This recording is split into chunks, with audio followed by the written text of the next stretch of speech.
got a new phone. First time I've ever really used an iPhone for anything.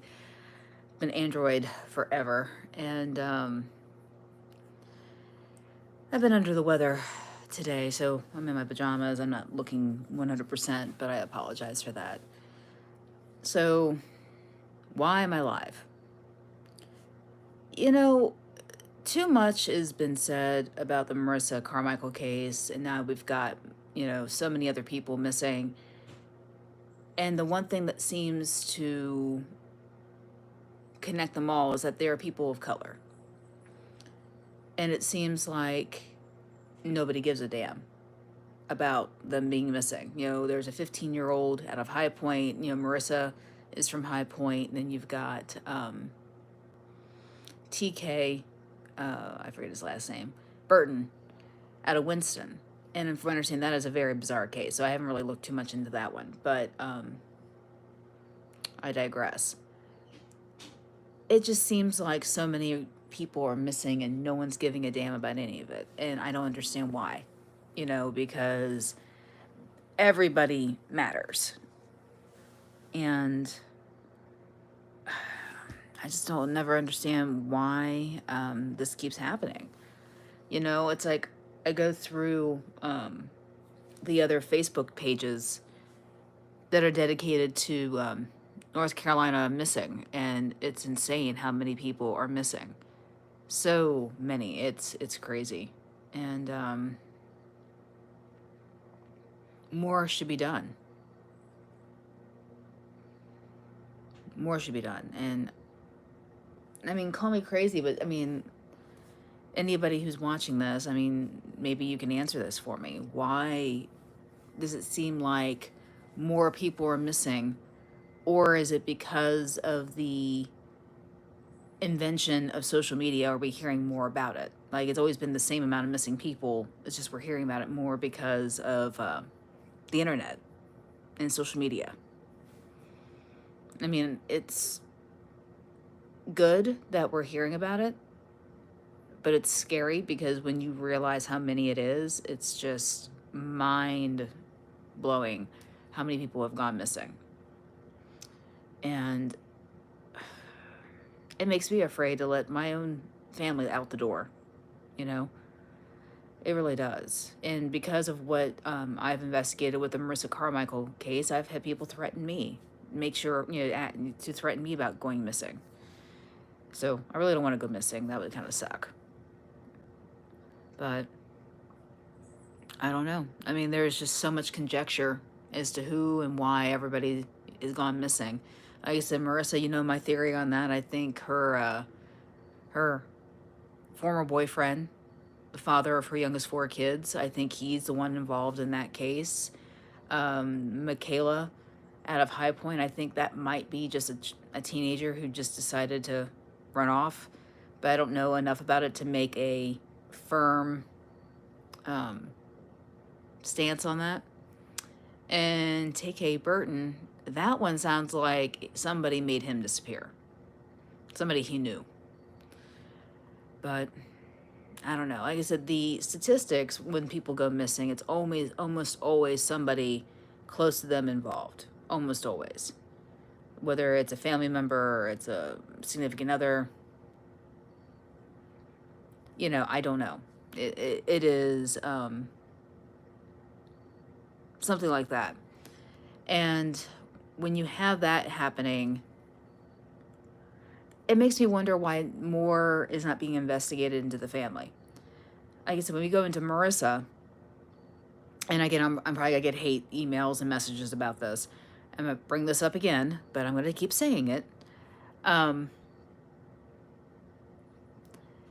I think they know more than, or they know what's happened, and they're just not telling anybody.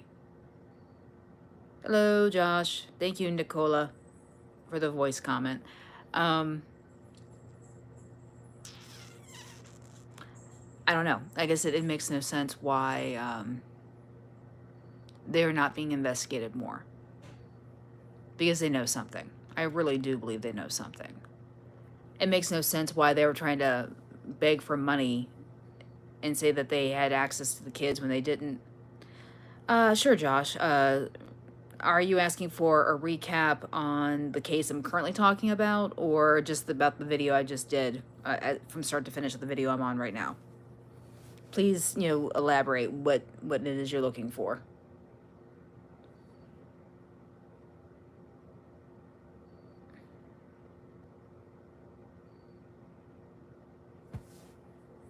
Okay, well, I started off talking about how there's too many people missing in North Carolina. I started off with that because it's ridiculous how many people have gone missing in the state of North Carolina, especially in the Greensboro, Winston, Charlotte area. I mean, you take this area along, I mean, granted, Greensboro and North Carolina and Charlotte are like an hour and a half away from each other, but too many people have gone missing around here. And I was like pondering, like, are more people going missing more than normal? Or because of the invention of the internet and social media, are we hearing about it more? It's like the same amount of people have gone missing, but we're hearing about it more because of all of that. That was where I was going with that. And I was talking about Marissa Carmichael, which is a case I have spoken on ad nauseum about. And then I brought up Michaela Wilson and TK Burton. Michaela Wilson and TK Burton are two cases that have just happened here recently. Michaela Wilson is a 15-year-old out of High Point that went missing. TK Burton is a man who went missing out of Winston under very mysterious circumstances. It seems to be maybe a friend or something is involved in that one, but I don't know enough to really comment on that too much. But Marissa Carmichael, I have been commenting on and doing videos on since the end of January of this year. She went missing January 14th out of downtown Greensboro. So I've been talking about that. So recap on her. She went missing. She's 25 years old. She has 5 kids. She went out January 13th to go out with some friends. Blew off work, went out with some friends. Picked up some pills, met up with a friend. They fooled around, went to another bar, and then ended up at the 117 Sofa Bar and Lounge, which is on Green Street in downtown Greensboro. Now, she was there for the rest of the night. She left with another man, somebody she knew. And they went to what's called a 2 to 6, which is the after hours party from when the clubs go. Now, she and this guy that she left with got into an altercation. He dropped her off at a gas station called the Exxon, which isn't far from where the 2 to 6 is, and left her, took her phone, and took off. She then called 911, told the police that her phone was taken. She didn't know where she was. She needed help. And another guy showed up, and she went and got in the car with him and left. And he was the last person that she was seen with. Now, police have investigated him and the guy she left the club with, and they've made it clear neither one of them are suspects. They said they're both witnesses. Which, okay. The whole thing is bizarre, because for the one guy to be a witness, he supposedly talked to her mother the next day on January 14th, because Marissa was using this guy's phone, the one that she left with from the gas station, to call people to try to get somebody to come get her. And her mom wasn't answering the phone. She called her stepdad's phone to give it to her friend who was sleeping in her bed. And her friend all she said was that Marissa called and to get a hold of the guy that ended up having Marissa's phone. Phone's never been recovered. A lot of things have never been recovered. We, to this day, do not know where she is. I had a meeting with the lead detective on the case. What is this now? We're now in August. I think I met with him back in April. And, oh, sweet hot old lady stream. Wow. I'm not sure how I should feel about that comment. Anyway, but, yeah, that's throwing me off right there. Yeah, her phone, it pinged around the area, but that phone's done. It's gone. American Express, I live in North Carolina. But the weird thing is, the guy that picked her up at the Exxon. Her mother, right after she went missing, started saying, oh, this guy was stalking her. Now, my thing is this: if this person is stalking you, why get in a car with them? That never made any sense. Why get in a car with them? But she did. I don't think my other thing is she was using his phone to get a hold of people. Again, if you're a stalker, you don't do that. I'm just saying you just don't do that. So, but we don't know where she is. When I spoke to the detective, we ran down a few scenarios. She did have, or currently, recent past, I don't know how far back, drugs, yes, she did stop and get pills on the way into Greensboro. But she did have a history of sex work. Now, let me preface this, because her family has come down on me big time about this. She was never arrested or charged with sex work. However, the friend she went and saw in Greensboro, he goes by the name of Mo Dallas. He's what I call a mobile strip club. He's a bar promoter, event promoter, so he goes to these random bars and he promotes events, and he has women with him and they're dancers and they're not wearing any clothes. So I call him a mobile strip club, and she worked with him. Now they're saying she was just another promoter like him, but there's video of her in one of these clubs dancing in her underwear. So don't know about that. And I've seen some other videos of her having sex with a man and one of her sex ads and all that other stuff. So, but again, none of it is clear proof, as I'm being told, because anybody could have made that. So anyway, so when you add that into the mix, she did live a relatively high-risk lifestyle. And unfortunately, when I spoke with the detective, he said she didn't have the money to run off. She had 5 kids, 25, 5 kids. I about went crazy with the 3 I have, and yeah, so I don't know, but I don't think she ran off. The family is putting out the story that she's being sex trafficked. And the detective does not believe that's the case either, because he said the second she went missing, it made the news. Everybody was just talking. It was all over the place. So he thinks she was too high profile for that to even be a situation. So that leaves basically that she's no longer alive, that she was killed. And at this point, they're looking for a body. That's what they're looking for. Whether she had a pimp or a medium or a madam, I don't know. There's been conjecture as to if she did have one, who that would be. Some have told me that the father of her youngest 4 kids was her pimp. I don't know. I do know that guy is not a great guy. He's a very dangerous man.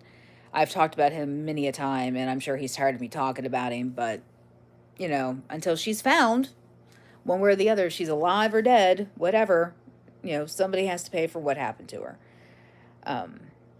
And there's just been so many rumors. Like, she was buried in Trinity. She was buried in a park. She was thrown in the river. She was put in an ice chest and thrown in the river. Okay, any confirmation on the ID being found, or was that something that came from family? Okay, so Coach Brooksy, I did hear that an ID was found by a postal worker and that was turned into the police. I have not talked to the detective about this. I also had heard that the ID was turned into Sarah too, and she turned it into the detective. I don't know on confirmation on that. Oh, hey, Tanika. So yeah, I don't know on that. I never got confirmation on that. I can always call him, but not a guarantee the detective is going to talk to me again. But back on Smoke. Yeah, that's the baby daddy. His street name is Smoke. His legal name is Gamel McIntyre. His alias is Charles Lindsay. So he goes by all 3. So, but he's not a good guy. He's a kind of a dangerous guy. Runs with the Pyro Gang. Um, got multiple domestic violence charges, multiple drug charges, animal abuse charges, and he's being currently charged with child abuse. So, right. What about the Uber he supposedly sent money for? So, that's been another thing. When Marissa went missing, supposedly Sarah said, yes, multiple felonies, Josh. Sarah, who being Marissa's mother, said that Smoke had sent Marissa money via Cash App for an Uber.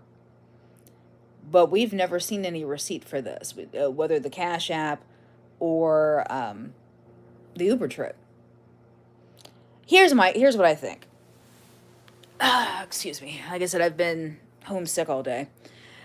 Here's what I think. I think because the relationship with Smoke and Marissa was so contentious. Now, also keep in mind, Marissa had her first child at 15. She had her first child with Smoke when she was like 16, and he's like 17 years older than her. So he's a much older man dating a very young woman. From what I understand, there was a very obsessive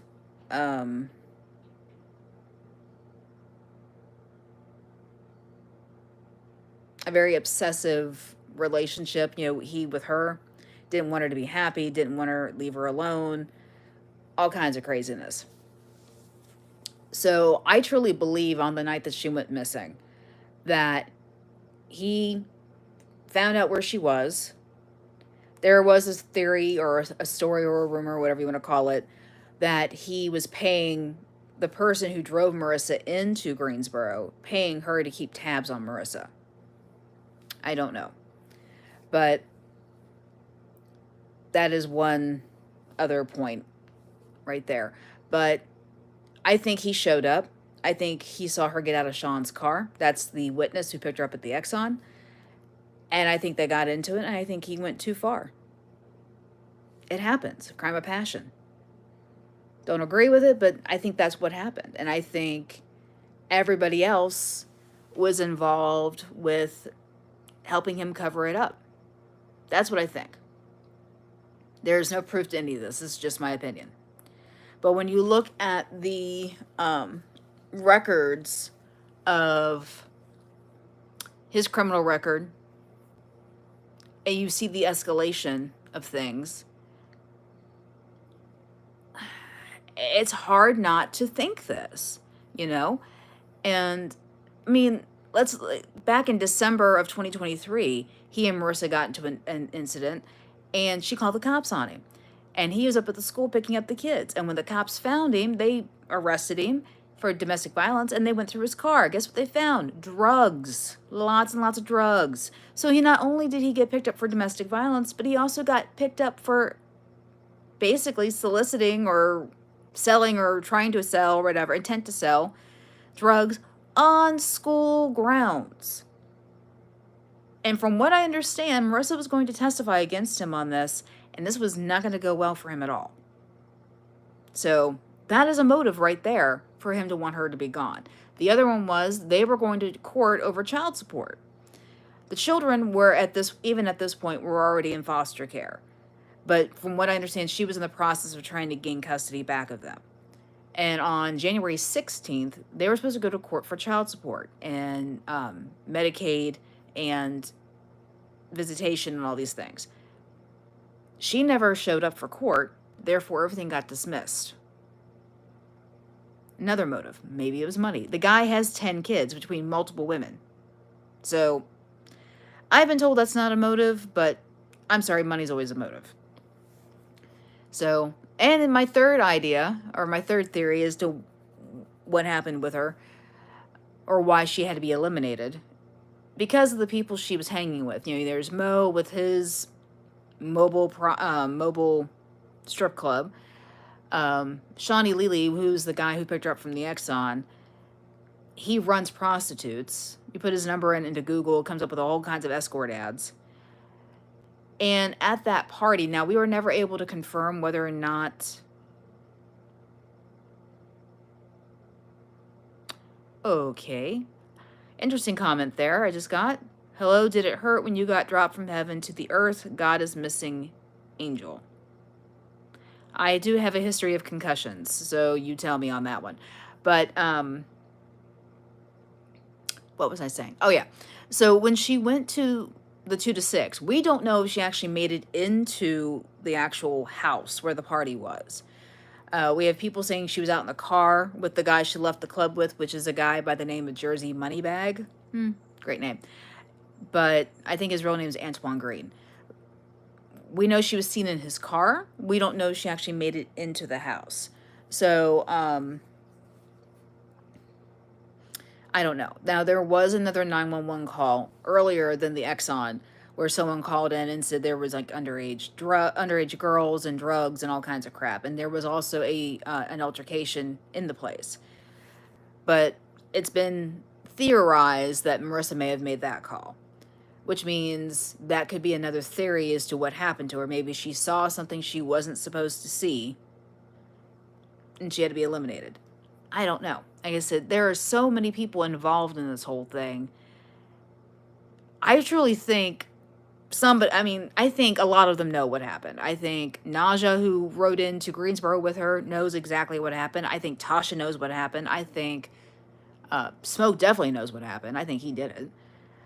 I think Tasha's ex-boyfriend, Victor Martinez, knows what happened.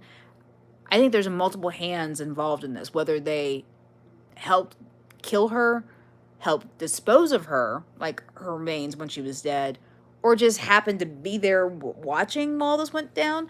People know what happened. And I think Sarah Carmichael knows what happened, who is Marissa's mother. I truly think she knows what happened. So, there you have it. There's a case recap right there. But let's get back to all the other missing around the area, because there's just too many, just way too many. And I could not even imagine it was my daughter. She's 15, disappears like that. I don't know if I could handle that. But I feel for the family, for the missing, even the Carmichaels. Even though I think they are somehow not involved in the missing but know what happened. I mean, let's talk about the fact that Sarah allowed these older men to be physically involved with her daughters because her other daughter, Emma, has just turned 18, and the guy she's been seeing for the last 3 or 4 years is like 36, and she's pregnant by him, and he's a convicted pedophile living in that house. And was living in that house at the time when Marissa and all 5 of her kids were there too. Please make it make sense. Why would you allow that? That just tells me that, Sarah just was not involved at all and just was very overly permissive and just like, just go do what you want. You can't have that. That is chaos. I also was told that Marissa loved her family, but had no problem smacking somebody upside the head. Like, was very aggressive with her family and friends. And I was told that Marissa liked to fool around with her friends' boyfriends. So, a lot of the people that she grew up with that I've talked to have made it clear, like, they loved her, they miss her, they wish she didn't go missing, but at the same time, they're still pissed off because she screwed their boyfriend. So, and I've got some other people coming at me. Why does her past matter? Why are you bringing that up? Okay, so I'm going to say this for the umpteenth time.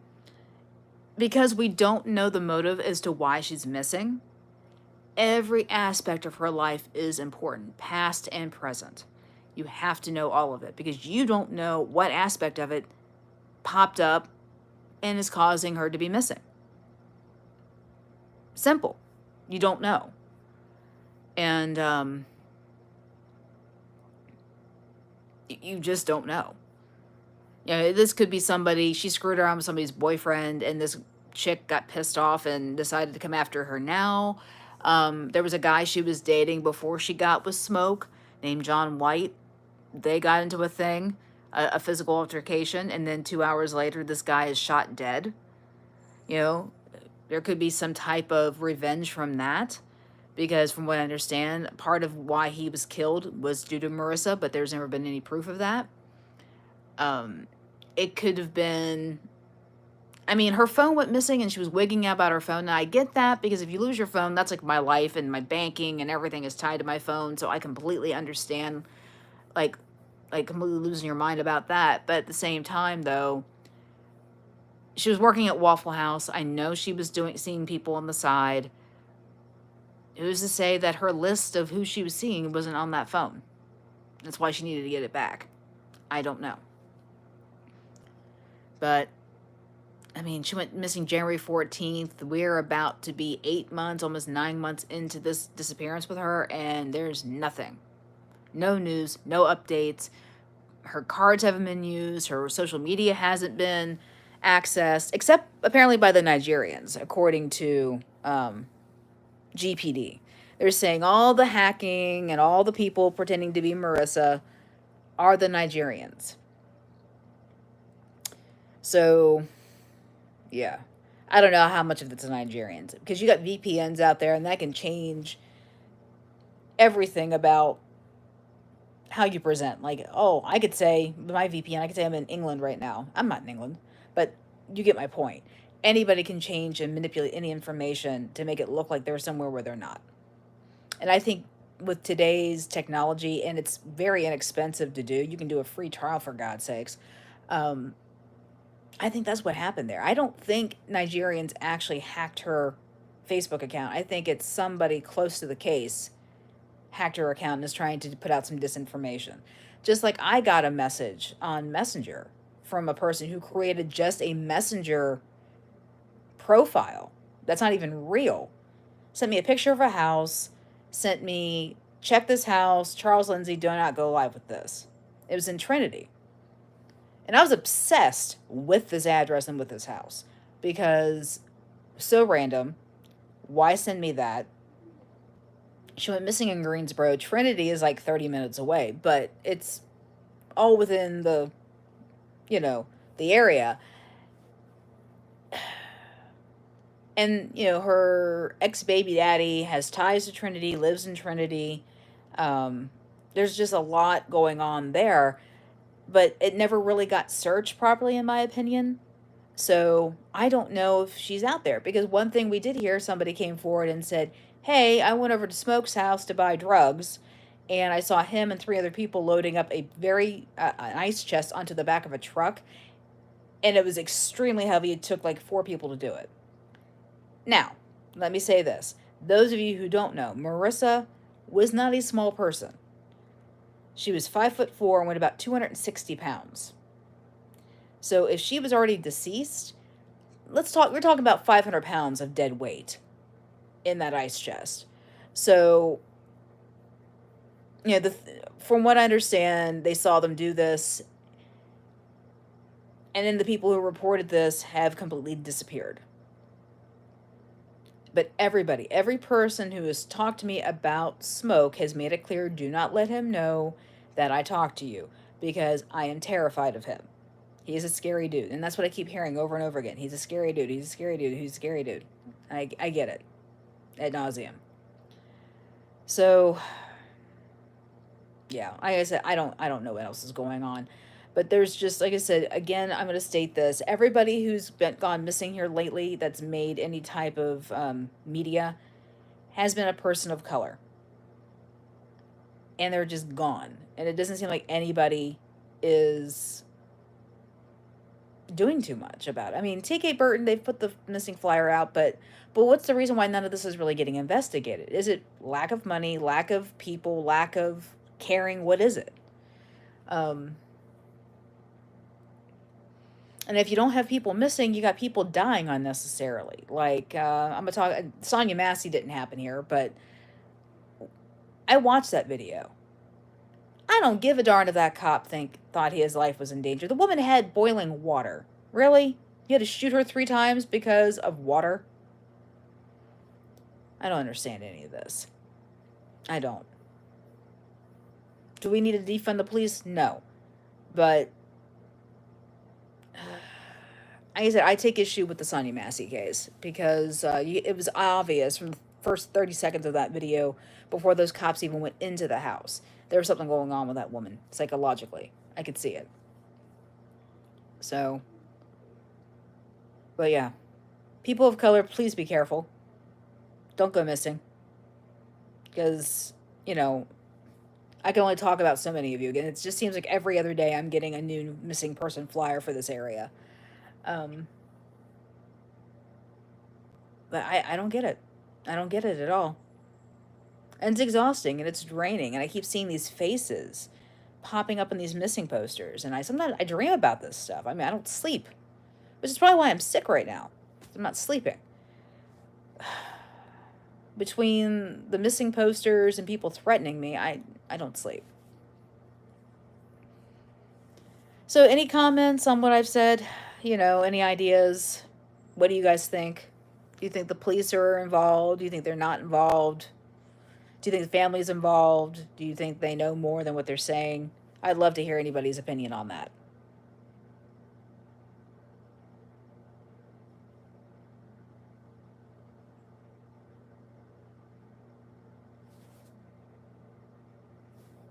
I'm